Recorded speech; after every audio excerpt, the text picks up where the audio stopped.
Welcome back to another edition of the Night Report podcast. I'm your host, Mike Broadbent. Joining me once again are my co-hosts, Richie O'Leary and Alec Crouthamel. A bit of a hiatus that we're returning from. I don't think we've done a pod in almost a week. 45 days. Oh, no, wait. That's the defensive coordinator search. Sorry. Ooh, yeah. We'll touch on that in a little bit. It hasn't been all three of us in a week. Richie, you did the episode with Nick Costco on Tuesday last week. Oh, yeah, right? Duh. I forgot about that completely. Go watch that because there's not enough views on that. But we have another portal commitment to discuss. The defensive end from Tulsa, Jaden Burnett. He's got 1 year of eligibility left. He's been a pretty productive guy, a little bit undersized. We'll get into his game, what led him to the Scarlet Knights. We'll get into some of the other visitors who are on campus, touch on the defensive coordinator search. And we'll give Alec a moment in the sun for his Seattle Seahawks, who look to be a favorite to at least make the Super Bowl. I think they're the current favorite to win the Super Bowl on our sponsor, FanDuel. Right now, if you want to bet the Seattle Seahawks, they put some BTA. What are we doing? You're not even hitting anything. 49ers yesterday. Well, I don't want to make too much noise. If we look at the futures here, the Seahawks are actually a pretty big favorite to win the Super Bowl right now at plus 145. Rams at plus 210, Patriots at plus 240, Broncos out plus 1,300 right now to win the Super Bowl.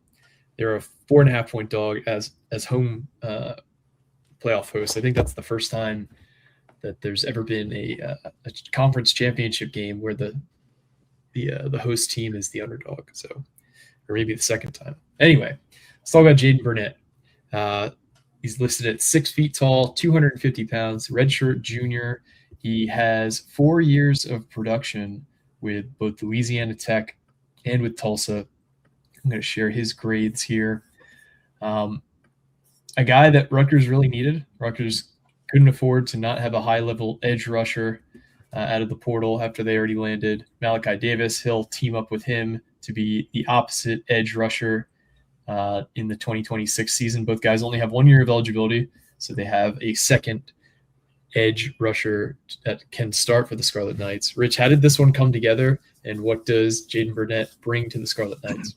Yeah, just as simple as they got on the campus. They just wanted to check out a couple things, measurables, stuff like that. Because he is 6 foot tall, a lot of people were a little bit concerned. I should say fans were concerned. I don't think Rutgers was as concerned, but they got him to campus, did all the stuff they have to do, took him out to eat, all that good stuff. And then it was simple as that. They just were able to get him locked up and made the money work. And he's a pretty good edge rusher too. Yeah, the main thing, I think everyone's kind of surprised that he's only 6 feet tall, which probably means he's more like 5'11"-ish. Mm-hmm. But he is a very productive edge rusher. If you look at his PFF grades, which are on the screen, he's got 3 years of 70-plus grades. This past season, he posted his best full season result at 79.1, which was 112th out of 872 edge rushers. Pass rush grade 84.7, which is 54th of all edge rushers. Alec, what did you see on tape that stood out to you from Burnett? Yeah, it's been interesting trying to get a read of what kind of player he is. It hasn't been as easy as maybe I thought, but I think he has really good closing speed. I think that's the big thing that kind of sticks out to me. I mean, he may not have the height that you would want, but I think he has the length and that kind of speed as well. So I'm going to be interested to see kind of how he fares in the Big Ten. Going up against who are definitely going to be some like bigger linemen and things like that. So I'm pretty interested. But yeah, Mike, like you said, they needed another edge rusher to kind of fill in some gaps. Replace the production that they're losing. Even if it wasn't a lot of production, it was pretty much almost all of the production, even if it wasn't a lot. But yeah, they needed someone else. I want to say he earned second team All-American Conference. He wasn't a second team All-American, but All-American Conference. So yeah, I think they needed another one of those like rising type guys. And he has a lot of experience as well at the American. And look, the American, it's not one of the, it's not a power. Yeah, exactly. It's not a Power 4 conference, but there are some solid teams in there. So I'm interested to see how he does. Yeah, I mean, again, they needed another edge rusher, so the fact that they got one is, obviously major. And I'm interested to see how he does. he set career highs in both tackles for loss with 9.5 and sacks with 6.5 this past season. It's just interesting because these are not typically the guys that they would target, guys who are this small, especially in Schiano's second run. I mean, there was times when he would have undersized offensive or defensive linemen in the 1.0 era, but I don't think he's really – maybe you could say Eric O'Neill was a little undersized. He was certainly shorter than his listed 6'3", but he was not under 6 feet, which is likely where Burnett is. Do you think that the size is going to be an impediment for him, or do you think the way he uses his technique and the way he uses his body that the size won't be as much of an issue as you might think for a guy who's listed at 6 feet tall, 250, Rich? So there's a couple things about him. So Eric O'Neill was technically number one. Let's start back. Jaden Bernett is actually a smidge taller than 6 foot, according to Rutgers, not scale, whatever the fucking thing is. Measurements that they took on his visit. So he's a smidge above 6 foot. Eric O'Neill is probably like 6'1" and like a quarter, 6'1.5". So they are similar in that aspect. But this kid's wingspan is freaky. It's like 77.5 inches long. He's got a arm length of 33 inches. Like he is very freaky, and he's very fast too. In high school, he ran a 4.49. When it was equivalent to, the 4.49 was equivalent to his 10.8 400-meter dash. So that's pretty fast. Okay. If you have longer arms, if you have that kind of twitch that he kind of provides and that speed on the edge, you should be able to make it work. The problem was he wasn't a full starter at Tulsa this year, but he did play 30-plus snaps in every game. He didn't start until the last 5 games of the season, but he is pretty productive in terms of being able to get in the backfield. I thought he was able to kind of just strong arm a lot of the offensive linemen he went against. He's also moving inside on third down pass rush situations. He's a little bulkier in the top half. I can't see like a full photo online of him, but he does seem like a bulkier edge rusher for his size. I think he'll be fine, but it's really going to be dependent on what the interior looks like. If the interior can get a push, it doesn't matter who the hell's on the edge, as we saw last year. So, yeah, no, it's going to be contingent, I guess, on how the entire defense, the front seven especially, kind of comes together, which is kind of a good segue to kind of what we're still looking for. Who were some players that were on campus this past week? Kind of updating guys we knew who were going to be on campus. I guess we could start with the guy that we reported the most on, Telek Lockett. He is not going to be coming to Rutgers, who was on campus last weekend. What happened with Lockett and his recruitment with the Scarlet Knights? Yeah, it sounds like they just ended up passing. They're going to try to see what else is out there in terms of offensive linemen. They do want a guard to fill that left guard role because Brian Felter's graduated. They do have Nick Oliveri, who's actually developing pretty well, but he did get hurt last year, so it kind of stunted his development as well. But they do want a guard. He's going to end up visiting Baylor in Maryland either today or tomorrow. I forget what it is exactly, but yeah, they're just going to look elsewhere for someone. But he did sound like he wanted to come to Rutgers. It's just a matter of like, hey, we're going to wait and see what else is out there first. Let's talk a couple other players that ended up elsewhere who were on campus. I know Ricky Fletcher, the cornerback from Ole Miss, he took a visit. A lot of people kind of fell in love with him really quickly because he played a lot for a college football playoff semifinalist. He has the size and length and speed that you look for in a cornerback in the Big Ten. But what happened with Ricky Fletcher? Yeah, simple as that. The same thing as Lockett. They just decided against it. They do want a cornerback to fill that third cornerback spot, potentially a CB2, CB1 type, because you do have Bradley Jones who's going to play a lot. You do have Zamir Dawood who's going to play some too. I think in an ideal situation, you get a cornerback 1 to have this guy step in, and then you have Bradley Jones as CB2, Dawood as CB3 in that Eric Rogers type role where it's like, all right, you got 2 years. Let's play you some snaps this year, and then we'll figure it. And then next year you could step up as a starter. But yeah, they just didn't like some of the things. Now, these visits, I have to tell some people, it's different. Like you can only get so much done on the visit. Now they do a basic medical check, but you also have to do like a background check on the fly. You have to figure out anything and everything that's ever happened with this kid since he's been in college, even in his high school days. And you can't really do most of that until you get them on campus. And then you get to really learn who they are and just talk with them. Like some kids come to campus and like Braden Pagan, for example, comes to campus as a recruit from Utah.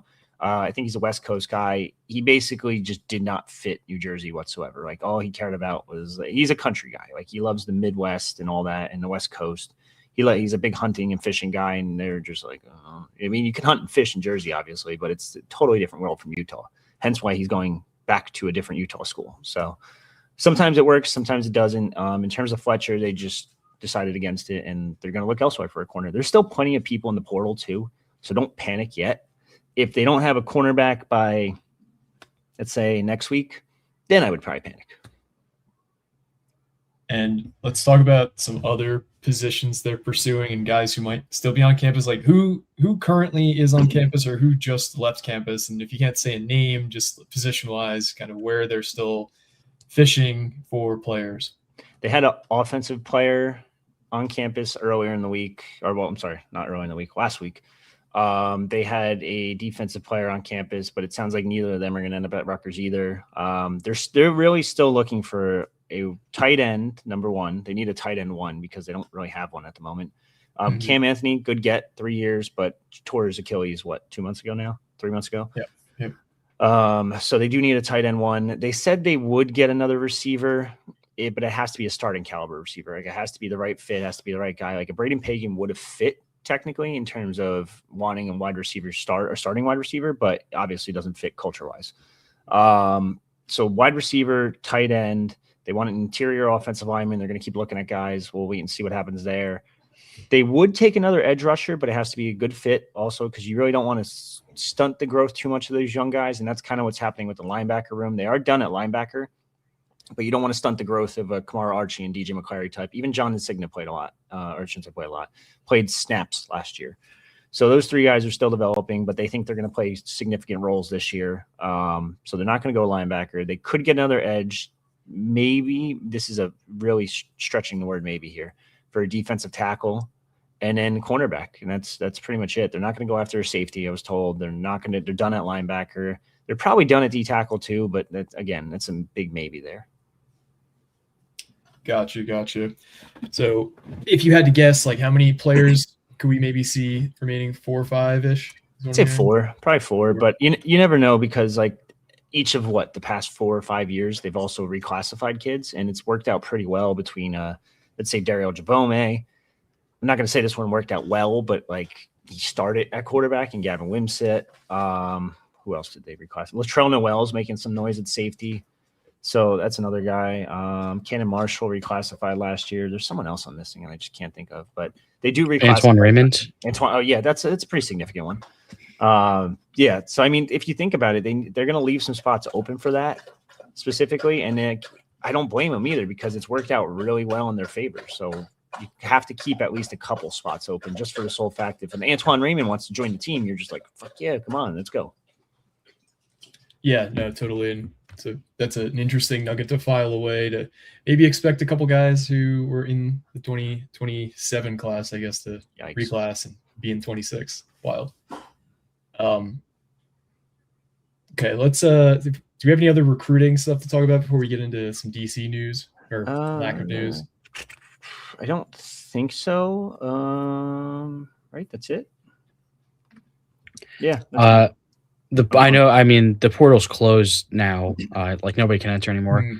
Sort of. But yeah, that's what I was going to bring up. I believe I forget who posted it, but I believe I saw something that said because of the weekend and the holiday today, and then there might be some like late entries that trickle in just because the paperwork hadn't been processed until at this point. So there might be still some late entries. So we'll see if Rutgers goes after any of those. They can technically enter up until Wednesday because compliance issues and this and that. They have to go through all the paperwork, blah, blah, blah. It's a lot of nonsense, but like you're seeing like Akron's starting guard just entered today. You'll see a bunch more over the next 2 days as well. So while the portal is technically closed, like you guys said, there's still stuff trickling out, but by midweek it'll be 100% like finalized. Like there can be no more players entering for whatever reason. So it'd be interesting to see if Rutgers begins to move faster, because I'm sure that like part of this process is like, here's our big board and these 7 guys of the top 20 still haven't entered, and here's kind of what we're holding out for. We're hearing through the grapevine they might, blah, blah, blah. But once that picture crystallizes and you know who's available is who's available, I think things might start to kind of finalize, because an additional element to this is I think the final day to enroll for the spring semester is also upcoming. I think it's the 29th that you said, Rich, right? 29th Yeah, of January. Rutgers has that luxury kind of too, because they start so late that you can get guys in really late too. So technically there's whole 10 days left until they can get guys in for spring practices and not just spring practices, winter workouts and stuff like that. Awesome. So let's turn to some coaching discussion here. We are, I believe, 47 days now since Rob Smith was released. Probably more like 3.5 months since they knew they were since they knew they were getting rid of him. What can you give us in terms of an update as to where things stand with the defensive coaching searches? Just kind of sitting on my hands waiting for something to happen. It's like that little meme with the guy with the stick, and it's like, do something. They have no defensive, or I shouldn't say they have no defensive coaches. They have 2 defensive coaches. They have Julian Campenny as edge/outside linebackers coach. That title changes every single year. I don't know why. It was defensive ends last year. It was edge rushers the year before. Now it's outside linebackers. They're all the same exact position. So I don't know why they keep changing it on the actual staff page, but whatever. Charlie Noonan at defensive tackles, and that's it. Literally no one else. So yeah, because they've released or not re-signed obviously Rob Smith and Zach Sparber, but also Colin Farrell, David Rowe, and Vic Hall this offseason. So 5 coaching changes that have been made. I think that's the full list. I don't think I'm missing anyone. But the fact that no one has been announced as a replacement yet kind of indicates he's still, and I mean Greg Schiano, is probably still trying to find a defensive coordinator and then allow that defensive coordinator to kind of fill his staff as he sees fit. But, I mean, we're kind of getting past all these milestones, all these weekends of football where coaches who could, hypothetically still be coaching, maybe that would be a reason why that they're not joining the Rutgers staff. And, this is under the assumption that Greg has a guy lined up. But I think especially if we go past tonight and a couple days later, we still don't have an announcement. That means, okay, it's probably not a college coach. And maybe one of the 4 remaining NFL teams, he's got a guy on that. Another circumstance that you have to think of is this has probably been the most hectic coaching carousel in the NFL I can remember in a long time. Like, Sean McDermott just got fired, the Bills head coach, who's been there for almost a decade. So now I think there's 10 head coaching vacancies in the NFL. A couple gotten filled, mainly the Falcons job, the Giants job, the Dolphins job literally got filled as we were going live. Jeff Hapley, former Rutgers assistant, is now an NFL head coach. Wild turn of events there. Yeah. How did that happen? How do you keep falling upwards? Man, I mean, he was on the verge of getting into a little bit of trouble at Boston College because they weren't winning enough. And now he's the head coach of the Miami Dolphins. So big ups to him. Smartest thing he can do is get out of there. Yeah. Look at Bill O'Brien. Like, he's struggling and he's a good coach. Like, crazy. All that preamble to kind of like load this question up. And I'll ask you both. I'm going to put the odds of, first of all, what are the odds that a defensive coordinator, like a person who's going to call plays, next year is hired this offseason? And I say that because there is the possibility that Greg Schiano calls his own plays next year. It's something we've mentioned time and time again, or at least the last few weeks. What are the odds that it is a person he hires that then calls plays on defense? Alec, I'll let you start with this one. I'll say 75-25. 75, there will be a defensive play caller that's not named Greg Schiano this year. Okay. Richie, how about you? What are the odds? I'm going to go 80-20, and that 20 is significantly higher than I ever thought it would be. Because everything we've been told, he doesn't want to do it, doesn't have the interest in doing it. He has to manage so many other things at the same time. Now he's not doing as much NIL work as he was previously, so I guess technically you could switch that over, but he was being stretched thin already. So now it's like, okay, let's go replace the NIL thing with now you have to go into defensive install meetings instead. So probably just as bad, if not worse. So I don't think he's going to do it. I don't think he wants to do it. I still think he's going to hire a DC. It's just, it's that 20% is creeping up a little bit. I might scare some people out there. I'm going to say 60-40, okay. That 40% being that he does call plays, just because like last year, like think of every time that we've waited this long it's been at the end of it, it makes a lot of sense. With Kirk Soraka, it made a lot of sense because, of course, like Craig previously worked with him a couple times. Like this makes sense. Last year, it made sense in the sense that he hires Rob Smith and then it's like, he was big game hunting, but ended up having to settle here. He can't settle this offseason. Like that is something that like we've told you guys that he knows that it was a mistake last year to hire Rob Smith. It was a disaster from day one. That can't happen again. And I think he would rather kind of die fighting his own battle this offseason and next season and during football season than allow somebody else that he doesn't feel 100% confident in to step in and be his defensive coordinator. And if it's taken him 7 weeks to kind of do interviews, feel, take a view of the landscape, I either think he's got his sights on a specific guy or he has struck out a bunch again this offseason and isn't going to just hire another Rob Smith. So let's take this a step further. What are the odds you guys think Ola Adams will be the defensive coordinator next season? That's a tough one. I'll let you start, Rich. I think there's a 60% chance it's him. I know people on the boards are speculating, thinking like, you posted his name because you heard rumors, and yeah, I'm posting the rumors for you guys because like that's the whole point of the website. Now, when he keeps everything so close to vest, I'm going to post every rumor I hear, no matter what. I'll tell you guys it's a rumor just because it's not a fact. I don't know he's hired. I don't know if he's the guy, but it makes a lot of sense. He was vetted previously too for the DB's job, the corners job specifically before they hired Mark Orfe. And that was under Joe Harris-Simiak, and Joe just ended up choosing his guy, and I shouldn't say his guy specifically, but he chose Orfe in the end. So they are familiar with Ola. They know who he is. They've interviewed him before. He's wanted the job before, not the DC job specifically, but a Rutgers assistant job. He's from the Northeast. Like it makes a whole lot of sense. And if it's going to wait this long, it almost makes too much sense for it to be him. He's the only guy I shouldn't say the only guy. He's one of two guys on both staffs that are currently playing. He's not going to leave the team. I know previously Cignetti has let guys leave the team for different jobs, but this is a totally different scenario too, because they just want to make sure they win it this year. They don't care about anything else. So JP Catapano, in the chat says, hearing possible DC hire after the Indy game tonight. Guess we shall see. JP, feel free to join us on the pod if you want to talk about that specific rumor you're hearing. Or add context in the chat here. I'll post the link for anybody who wants to hop on. Oh, God. My Windows disappeared. I feel like a boomer. All right. Here's the link if you would like to join us, JP, or anyone else who wants to talk the commitment or to talk defensive coordinator search. But, Alec, I'll let you go next. Odds that Ola Adams is the defensive coordinator next year.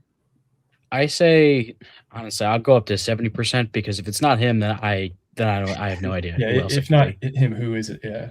Yeah, because I mean we've exhausted basically any and all like avenues or connections that we can. So well, there is one. Someone just mentioned in the chat. There's technically another one on the other staff. Yeah, Brett Holinka worked at Rutgers as a GA under Flood. He, I think, was a DC for like a couple years, right, Rich? You know the background on him better than I do. Yeah, he was the I think 4 or 5 years of DC at North Dakota for a couple seasons, and they were okay. He was also the assistant head coach there, but they never won more than 7 games in his 4 or 5 years there. He kind of got let go. They didn't fire him per se, but they were kind of just like, hey, we're moving on. Similar to like situation with some of Rutgers assistant coaches. He ends up going to Minnesota where he connects with Corey Heatherman, and then Corey Heatherman, who we know was Rutgers DC candidate last year, their number 1 DC candidate, follows him to Miami. And now it's like, okay, if he's working under Corey, he's got to be decent. But again, he wasn't a good DC at North Dakota either. That's part of the problem. Yeah, that makes a lot of sense. And Rutgers alum, very basic, or not basic, but a very generic name here, a generic Topical. picture. Yeah. He says, if it's Ola Adams, why delay to announce it? We do have a guest here joining us on the stage, but I'll kind of like give the quick rundown. Like, unless you're becoming a head coach, somebody left. Ula, if you wanted to join us, feel free to hop on. I saw you in the queue here, but if he says, if it's not Ola Adams, then why delay to announce it? Unless you're going to be a head coach somewhere else, you really don't have a whole lot of leverage to kind of join that job as soon as possible, because also as a head coach, you need to fill out staff, you need to recruit, you need to make sure that your guys aren't going to all, leave, mass exodus. So there's a lot of things you need to kind of do in order to make sure the job you're jumping into isn't a disaster. Whereas if you're a position coach going to be a coordinator elsewhere, that same kind of standard doesn't really apply. Also, I mean, they've all collectively been pretty on the same page about like everything, like focus everything around the team, like it's about we not me kind of situation. And I don't think it would look good on him or anybody on that Indiana staff to kind of make a distraction where it doesn't need to be. Do you guys either of you have kind of a take on if it was Adams, why it wouldn't be announced until well after the season's over? You kind of said it already. There's the whole thing is like they don't want guys leaving. Like it's all about this national championship. Indiana's never won one. You want all focus on everything to be on Indiana right now. If you're Ola Adams, I know I'm the top candidate for the job. I know I'm the guy for the job. I'm not leaving my team. I'm not pulling a Lane Kiffin and pulling out right before the college football playoffs. I'm winning this and I'm seeing it all the way through. And I actually kind of respect coaches that do that, because I get like it's tough because of the way the schedule works and stuff like that, and recruiting wise, and you want to be able to tell kids and be like, hey, like I'm going here, come follow me here. But at the same time, from Ola's perspective, I'm trying to win a national championship with a team that's never done it before. We're going to do this. I'm going to see it all the way through. I'm one of your guys. I'm with the boys. Like we're going to win this together. I'm not leaving yet, but maybe I am in a couple days. But I would not leave personally. I think it'd be dumb to leave too. Also, adding him as DC, like how's he going to really recruit that much? Like if you did add him, say 2 weeks ago before the portal opens, is it going to mean much when he's not there physically? I don't think so personally. Yeah, I mean, that's my biggest thing. It's like, also, should something fall through in the midst of the playoff run, let's say he gets some bigger offers elsewhere or something like that, you want to make sure you have it locked down and things like that. And yeah, if he's not going to be like actively doing the job and recruiting and all that, then I guess there's not much of a difference, even though we've been kind of hinting at there kind of is a big difference between when the portal opens and now. But like if he's not going to be in the building and doing the job, then I think it doesn't do as much. Plus, coordinators don't recruit either, so it's like they rarely recruit. Yankees G94 said, I'm looking at Ola, Holinka, and Santucci. The first two names we've talked about. The third name, Rich, I think you've got some fairly definitive info on, if you want to kind of refresh the chat. I forget if we talked about it on the pod or not. We didn't. We talked about it on the boards, and that's basically it. But Santucci loves the NFL. Not really too interested in going back to college. He's more than likely going to follow Harbaugh as long as Harbaugh takes him with him, which I'd be a little shocked if he didn't. I know him and Harbaugh are close. Now that Harbaugh's with the Giants too, let's fucking go, baby. We're gonna win a Super Bowl again. Anyway. But yeah, no, he's his family's from Long Island. His wife's side of the family's from Long Island. He's currently in Long Island, actually, spending time with them. But I'd be shocked if he doesn't go to the Giants at this point. If not, maybe a different NFL job. Who knows? But he's going to probably stay in the league. It doesn't sound like he has any interest in going back to college. And I really don't blame him because it's hell right now. Yeah. So that's kind of where things stand with the coordinator hires, or not coordinators, the defensive coaching hires. I think the kind of canary in the coal mine on all this is I think if it was going to be Schiano and he knew it was going to be him, you'd start to hear the assistant coach names start to roll in, filling out the staff, which hasn't happened yet. So I don't know if he's kind of waiting for a certain day to get a definitive yes or no from any candidates to then start filling that staff out. But I mean, a lot of those assistant coaching roles have been open for about the same time that the Rob Smith vacancy has been open. So little tidbit there. I learned recently, I don't even know if I told you guys this, they technically would have kept David Rowe and Vic Hall on staff and let the DC, the new DC, whoever he is, whether it's Ola or someone else, let him kind of decide if they want to keep them. and they could have went from there. But obviously, both of them got pretty good jobs. They're both in the Power Four, so I mean, I don't blame them for leaving when they could. Yeah, it doesn't really make sense to stick around and hope the DC wants to keep you when you have an opportunity to go get a job you're guaranteed for next year. So, I don't know what this means. Yankees G. Nauman said 80% not him. I don't know what that means. If you want to clarify in the chat. But I guess I think he's referring to the message above. Is okay. Oh, yep. We're blind. What else do we got, guys? I know we've kind of. It feels like we've gone on for a long time, but it's only been a half hour. It's that muscle memory we got to build back up. These calluses on our vocal cords that we need to build back up. Talking this short of period. I mean, there's this big game going on tonight. Like, we don't really talk about it, but there's a ton of Rutgers connections. If you guys haven't seen my very intricate, very nice graphic, like it's beautiful on social media. Pull it up.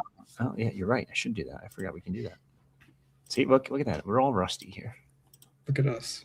Wow. Look at that. Look at the connections. Like you almost got to root for Miami for the sole fact Greg was there. Mario Cristobal was Rutgers coach. Corey Heatherman, Brett Helenka, Mohamed Toure.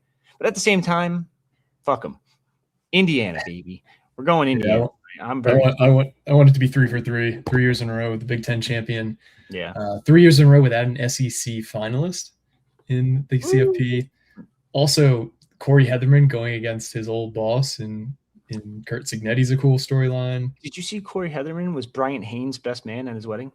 No, I did not see that. Crazy. Like, what are Did Corey Heatherman get replaced by Bryant Haynes when he left for Rutgers? That's a good question, actually. I actually don't know. I think he might have. Yeah, he might have. You might be right. Yes, he did. Wow. So really, Indiana fans should be thanking us for hiring Heatherman away to get that staff to where it's at. Yeah. And how about this throwback from the 2002 Rutgers Football Media Guide? Oh, look at that! That's wild. Right in front of the look at him right in front of the Scarlet Walk statue, whose name I'm forgetting. Damn, dude, can't believe you didn't remember that. Yeah, no, a lot of connections to Rutgers in Miami, obviously, but I'd be shocked if the Hoosiers don't pull this one off. I don't know if you guys have seen too. I know we got a lot of snow this weekend, but apparently we might get a lot of snow next weekend too. So, oh God, stay safe, everybody. We are now a weather report podcast. Speaking of which, there was basketball. There was Rutgers basketball played this weekend. If we want to talk about that. Oh, they won. Yeah, we can talk about the winning team. Absolutely. I mean, I was going to talk about the men's team and the women's team, but sure. I mean, I'm not gonna say no.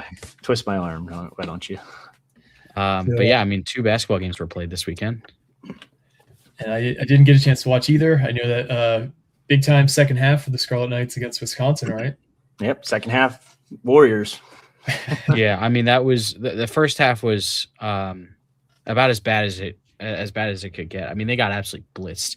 I mean, the defense wasn't very good for basically the entire game, but for the entire first half, it was not good. I think Wisconsin averaged, I want to say, over 1.5 points per possession in the first half. At one point, they led 71-46 or 71-45, I should say. And then all of a sudden, Wisconsin got cold, and then Rutgers just absolutely turned it on from the outside. Harun Zerno had a career high, 21 points. Tariq Francis finally got going in the second half. I mean, by that point, it was a bit too late, but yeah, they clawed it back to like 9. Right? They did. They cut it to 9 points. Yeah, they cut it down to 9 points at one point late in at the 6-minute mark or something like that.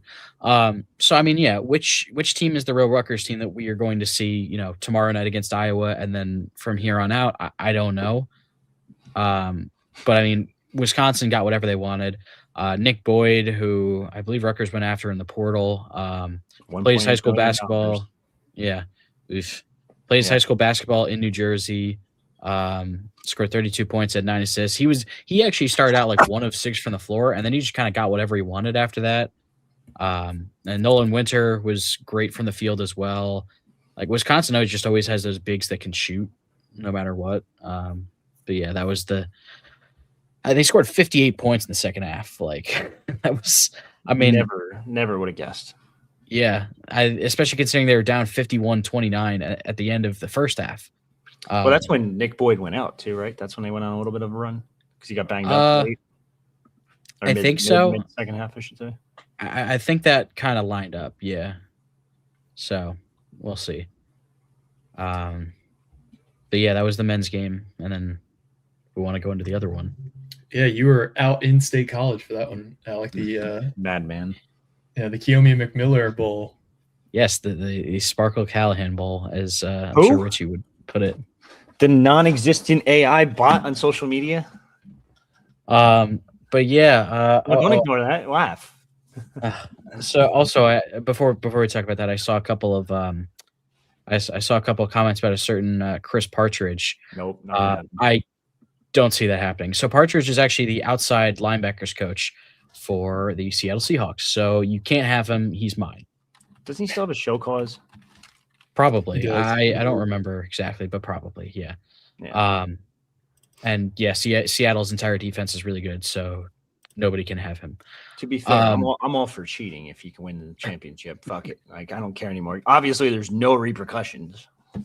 I mean, was it? I forget. Was it just like paying players because like that's legal now? No, that was the Spygate thing where they were filming Rutgers games, and then he accused Rutgers. And you remember that? Like he went on Barstool, or not him. Sorry, not him. Stallions. He was part of the Stallions thing. Oh, really? Was he? I mean, he was part of get himself. Stallions. Yeah, I did not know that. Stallions went on Barstool's, or it's not Barstool anymore. Taylor Luan and Busting with the Boys. Yeah, they was on Busting with the Boys. He's like, other teams do it too. Like Rutgers does it, so and so does it, and I'm like, whatever. It doesn't work clearly, but. Oh boy. Well, anyways, but yeah, no, I highly doubt Chris Partridge will be defensive coordinator. Anyways, so Rutgers women's basketball is on the board in the Big Ten. They snapped their 5-game losing streak. They were 0-6 in the Big Ten. They won 76-72. Richie, were you going to say something? Mind you, it's AI slop on Google, so it might be wrong. But it did say he actually got cleared by the NCAA and did not receive a show cause. But he was fired from Michigan in 2023, which is kind of a blessing in disguise when you look back at it. Well, given the fact of some of the smoke around the 2023 Rutgers-Michigan game, I do not foresee Greg Schiano turning around and hiring Chris I don't think so either. No, there's 0% shot. But it would make sense in the logistically speaking in terms of 47 days. He's still coaching. I don't know if he's a good coach either, to be honest with you. Well, I think he's just a good recruiter. Like, that's the other thing. Like, yeah. Also, he also didn't recruit. He also basically just paid everyone. Pissed off half the Big North already. Like, yeah. I mean, they don't get him now. Fuck it, right? Yeah. But yeah, so out in State College, I was there. I was at Rec Hall, which is actually a pretty cool building. It's very similar to how the Palestra is built, I think. At least from my point of view. But it's a pretty cool building. Rutgers won 76-72. They had 4 players in double figures. It was actually 5, I should say, actually. It was a really fast-paced game, a lot of offense, kind of as we expected. Even though Rutgers has the worst offense in the Big Ten, Penn State has the worst defense in the Big Ten. So I kind of dubbed it the Something's Got to Give Bowl, and Rutgers offense really got going. They scored 22 points in the first quarter.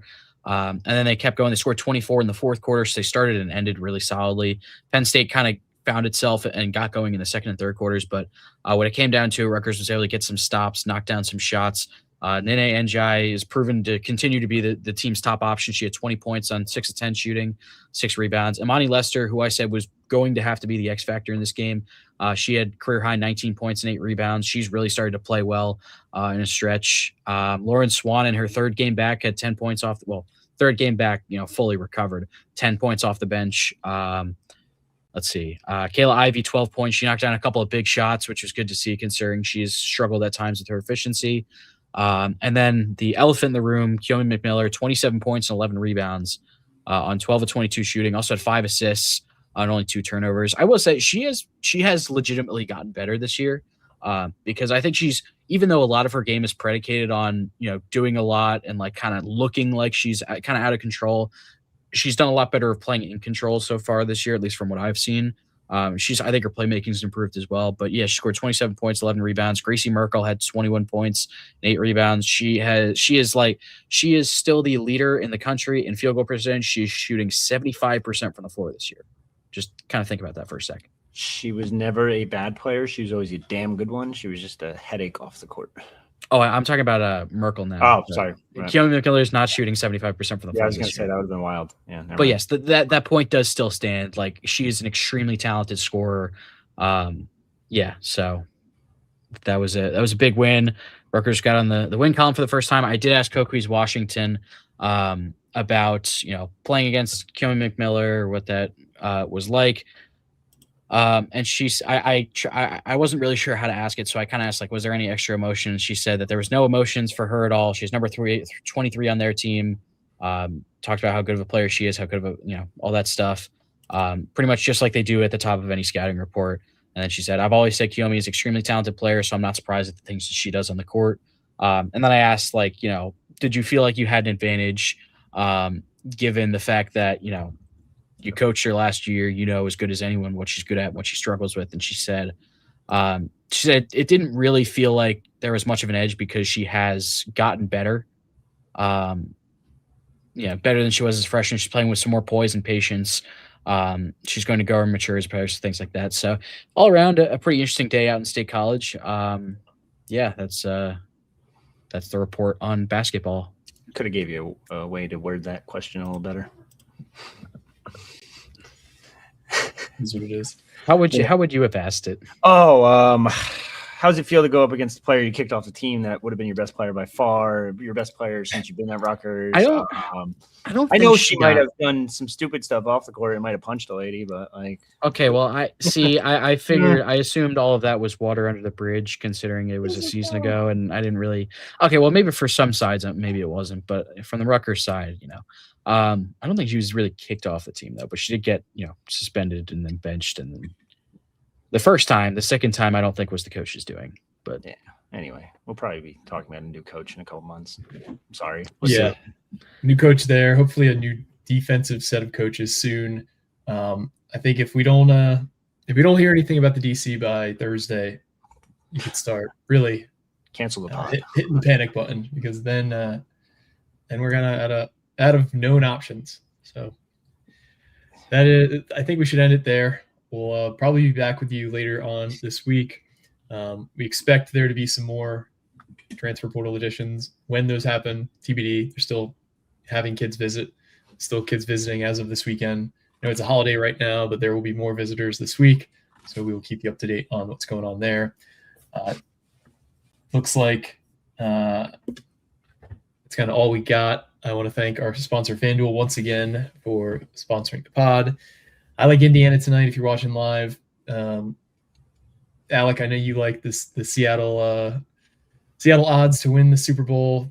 I don't know. It's going to be a weird year for whoever ends up winning it. A lot of rematch possibilities.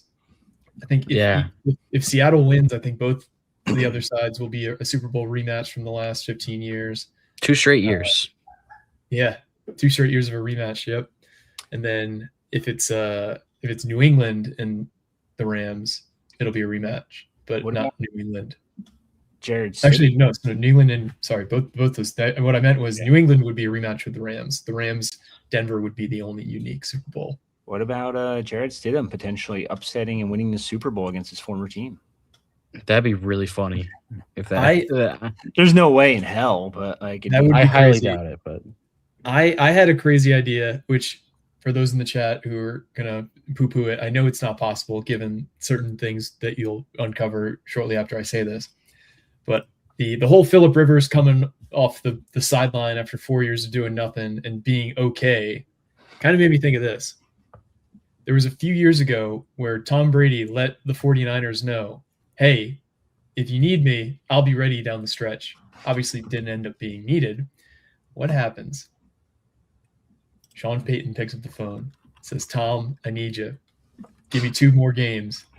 And Tom, being the mastermind he is, seeing Phillip Rivers go out there and do what he did, wants to stick it to the Pats maybe one more time. You shouldn't have let me go. You didn't think I still had it. I won another Super Bowl. He goes in and plays as the starting quarterback for the Denver Broncos, and he gets to stick it to the Patriots, and then he gets to stick it to another team one more time who's already beaten in the Super Bowl to win his 8th. I knew it's not going to happen. No. But given that Phillip Rivers was already and he's the owner of the freaking Raiders, so he can't then become a player. But I just thought he's also he is also broadcasting the NFC Championship directly after that game ends, so that might make it a little bit difficult. It might be a little tough for him. I get it. Did you see what Nick Foles said though? Positive note going into this game versus the Patriots is that they struggle against backup quarterbacks in championship type games. Yeah, that was a great A+ troll by Nick Foles. Love Always to see respect them. But yeah, you got to feel. I mean, it's not like the Broncos never had success, but man, what a weird set of circumstance, because the play he got hurt on was like basically just a designed rollout where he got tackled behind the line of scrimmage, didn't take a big hit, but must have just planted his foot wrong, or maybe the foot that was getting yanked by the defender, he broke it somehow. But brutal break, both literally and figuratively for the Broncos. Yeah, rough. That's all we got for today, guys. I want to thank everybody for listening. Oh, we do got one more thing. Oh, I made a promise. I did make a promise. We have our giveaway wheel. Thank you for reminding me myself, because I almost would have just blown past that. So all the names are on the left. Here's how it's going to work. The first person to get drawn will get the first choice. So when you email us at the email address of tkronrivals@gmail.com, list your 4 prize preferences in order, and you will get whatever order you get picked in. So the prizes, once again, $25 Eric LeGrand Coffee Company gift card, a signed Geo Baker basketball card, a jersey of your choice, but it has to be a former or current Rutgers athlete. And also there's a year of the Night Report on the line. So without further ado, I'm going to draw these. Once your name gets selected, if you have any more entries, you're going to get removed from the wheel. But without further ado, our 2025 year-end giveaway starts now. First choice on the giveaway is Shawn Yaney. Shawn Yaney. ShawnYaney. Shawn Yaney, you have the first choice, so send us another email at tkronrivals@gmail.com, and you could give us your prize preferences. Second choice now going to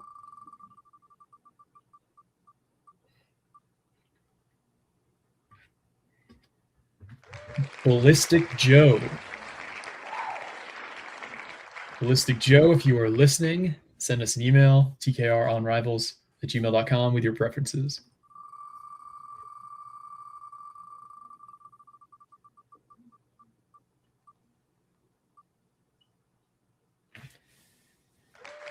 Next up, Richard DeCiccio, DECICCO. Send us an email, tkronrivals@gmail.com, to pick your preferences.